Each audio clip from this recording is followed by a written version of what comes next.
Hi, my name is Jonathan Wicker, and I'd like to welcome you to this quick recap of the school district's 403B and Roth 403B plan. Today, we will be going over all the benefits and the features and what makes these plans useful for you to plan for retirement. But before I do that, I have to kind of do a little bit of information about me and my firm. I work with Lincoln Investment. Lincoln has been working in the 403B space since 1968. We've been working with clients in terms of trying to help them secure their financial freedom by saving through the retirement accounts and other vehicles. We here at Lincoln, I've done many presentations on different topics, including personal finances, estate planning, Medicare, Social Security, college planning. These are all questions that if you have additional, would like additional information on, please feel free to give me a call, reach out to me. But today, as I said, my focus is solely on the 403B plan. Here's my lawyer section. Past performance is not indicative of future results. Anytime you're going to meet with a financial professional, make sure that the investments that they're picking are prudent for what your goals and what you're looking to do. All right, let's talk about the 403B plan. So what is a 403B? 403B is basically the 401k version of a retirement account, but being that you work in a school district and a public school, you have a 403B instead of a 401k. It is the section in the tax code that pertains to nonprofits, and that's why it's called a 403B instead of a 401k. There are two different plans that are available on the 403B platforms. There is the traditional 403B, which is the original 403B that everybody's very familiar with, and then the relatively newer Roth 403B option. So again, topics that we're going to go over: why do we invest? What are the features? Comparing the two, contribution limits, all that stuff, which, as I said, I'm going to go over real quick for you. All right.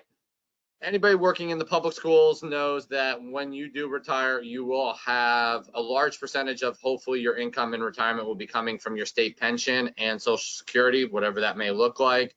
And then the extra money that you put into your retirement accounts, IRAs, personal savings are going to allow you to kind of really enjoy your retirement years. Maybe pay for a wedding, a vacation home, go on some trips where the pension is going to cover your everyday expenses and your bills in retirement. The traditional 403B. This is the plan that's been around for 50 years more. In this case, what you do is you take money out of your paycheck. It goes into a retirement account before the taxes are taken out. Therefore, once you do retire and you take the money out in retirement, you will have to pay the taxes in retirement based off whatever those tax rates may be. The benefit to a lot of people with the pre-tax 403B, traditional 403B, is the tax write-off. You are able to write that income off on your taxes for that year, therefore showing less income to the IRS. In this scenario, somebody who's making $40,000 a year, they put in $3,000 into their 403B throughout the year. When they do their taxes at the end of the year, they actually only report $37,000, and if they're in a 22% tax bracket, that nets them about a $660 tax savings on their bills. So as I said, the pre-tax 403B is very beneficial for those individuals that may be looking to lower their income, show less income, and have more deductions to help with maybe not getting a refund at the end of the year.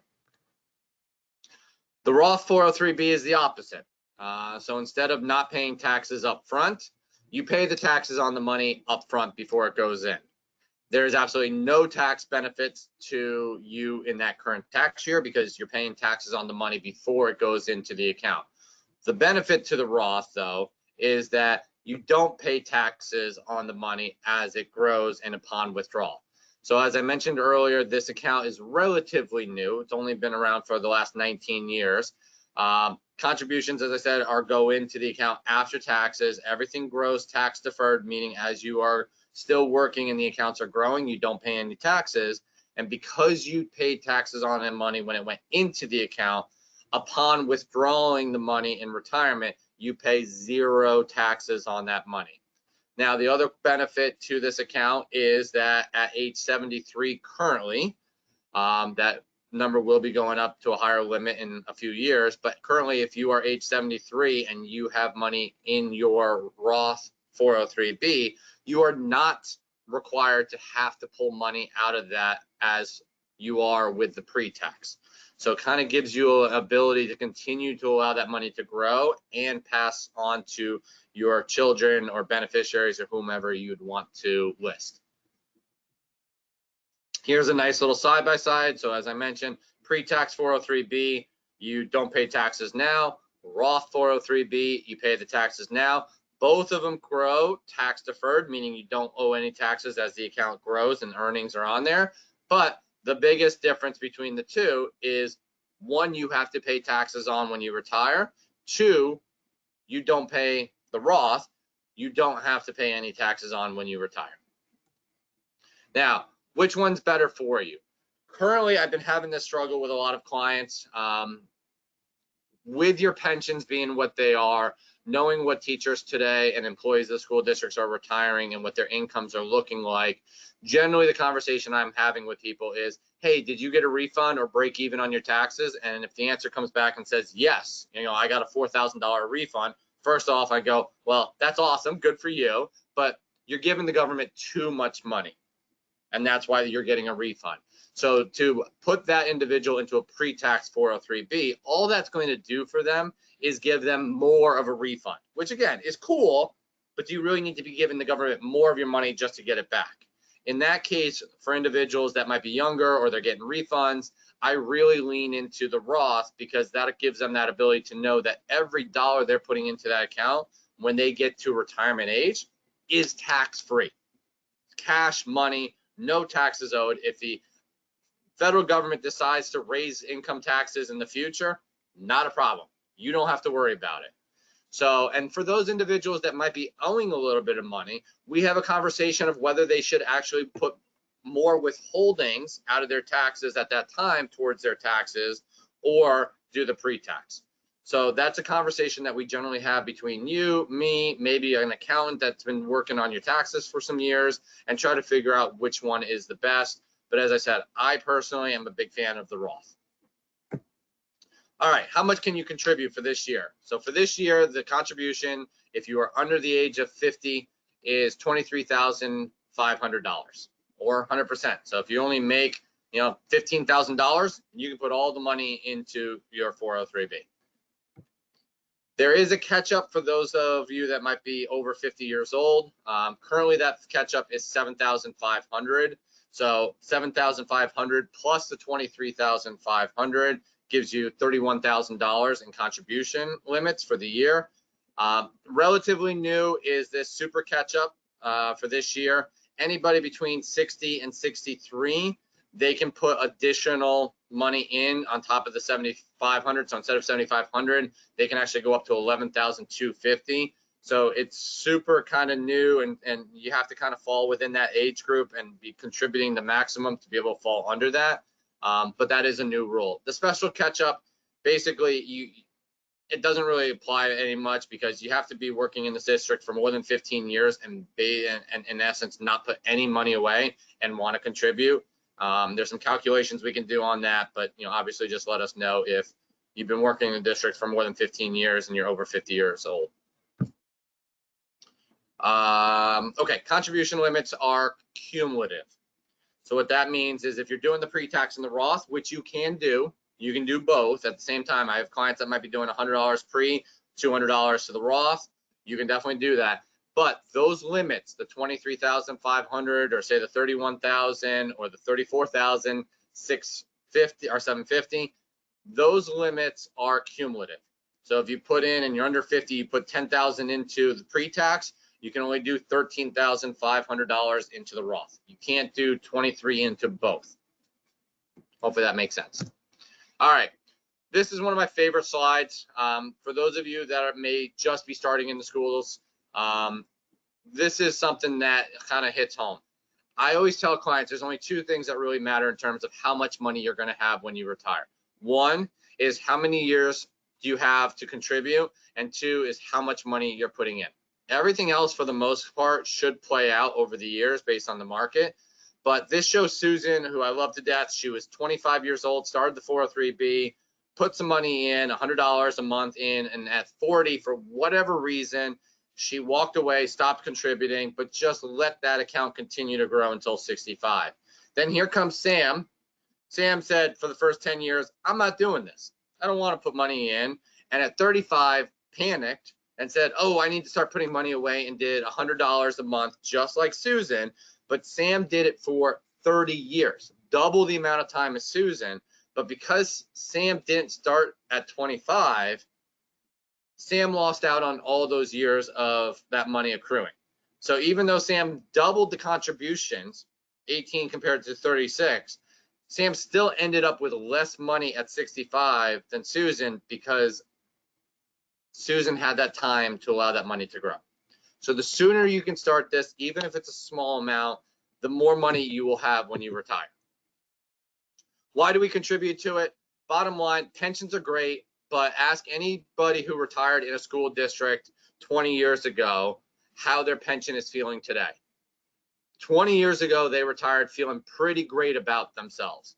Their incomes were great, but as we have learned over the last 3 or 4 years, inflation kills pension systems. Your pension, for the most part, is going to be locked in with some small increases throughout your life, but not enough to keep up with inflation. So by putting money into your 403B, it's going to allow you, maybe not in those first few years that you retire because your pension's paying the bills, but on the back end of your career, really to still be able to enjoy your retirement years, have that money saved, and be able to live life to your fullest. No taxes on the Roth, everything grows tax deferred, and this has absolutely no impact on, in New York, on your Social Security or your pension system. This is a piece, and then I'm going to finish on this, that I actually created. My brother is a teacher in upstate New York, and it was a piece that I wanted to kind of throw together to say, hey, you know, what would, if he was opening up a 403B with any provider, there are multiple providers besides just me in the district, what would you be asking those providers? So number one, do you have a minimum contribution amount? Like, will you open up an account with, say, $50 or $25 or $100 a paycheck? Number two, if you're working with an insurance company, what is their M&E, mortality and expense charge? That's the fee that they charge to use their product. On top of that, what are the mutual funds that they're going to invest you in? What are their fees? And if you're not happy and you want to switch to another company, a lot of people don't realize that there are penalties and fees and charges to switch from one company to another. So you want to ask those questions before you lock yourself into a contract that you might not even be able to get out of without huge penalties and fees. Third, how many investment options do you have? I know for us with Lincoln, we are independent financial advisors, so we have an open architect, meaning that I have access to over 3,000 investments. But do you have a limited scope of investments? Maybe only 50 or 60 or 70 funds, or do you have access to, say, 3,000, 4,000, which gives you more choices and more availability, especially from a fee and a cost perspective? How often do you contact your clients? This is a big one for me. I have mandatory semi-annual reviews or quarterly reviews with all my clients. But is this going to be a contract that you open up and maybe never hear from the person, and only you have to be proactive reaching out, or are they going to be proactive reaching out to you and reviewing your account? I know how people are in the schools. You guys get into the school year and your heads are down and you do not call people. That is why, you know, I make it a point to call to every single one of my clients to kind of hunt you guys down and be like, hey, I haven't heard from you in a while. Let's review this account, see what your finances are, and see if we need to change or tweak anything. How do you get paid as a 403B advisor? There's a lot of advisors that might be commission-based, meaning that they get paid based off of every contribution you put in. So if you're putting in $100 a paycheck, they get paid on that $100 once it goes into the account. They don't really necessarily get paid that much on the account after that. So are they looking to have the contributions go in or grow the account? For me, I'm a fee-based advisor, so I don't really care how much you guys contribute into the account.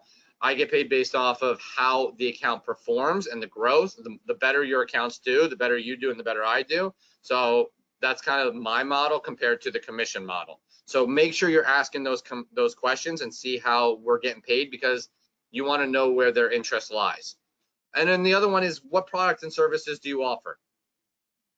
Are you strictly a 403b advisor, which is fine, or do you do more financial planning, estate planning, college planning, work with, them when they retire on Medicare, Social Security questions they might have, other investment options besides just retirement accounts? If they're buying a house, do you help them, ask questions about buying a house or buying a car? Those are questions that you want to know.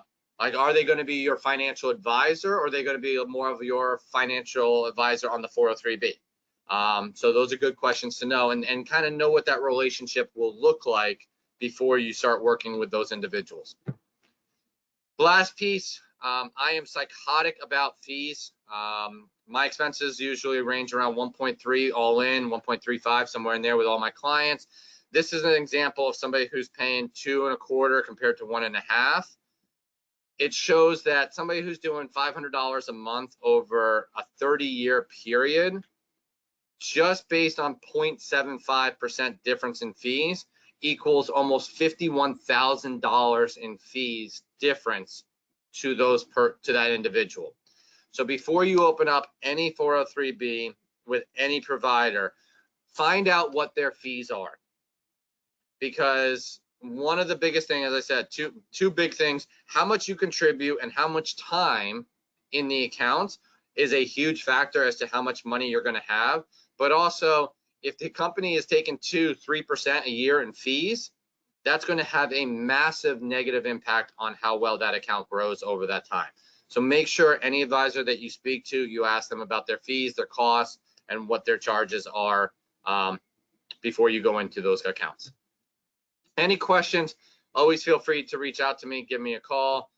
There's my contact information on this page. I have a YouTube channel if you want to scan that and check that out. That has a whole bunch of videos on the pension system, and a bunch of other topics. But I appreciate you watching this video. Definitely my last case that I will tell you is, regardless of which company you work with, I always tell people, I don't care who they're working with. Sometimes the devil's in the fine print, and maybe relationships or personalities don't match. But the number one thing that's the most important thing for me is that regardless of which company you work with, do something.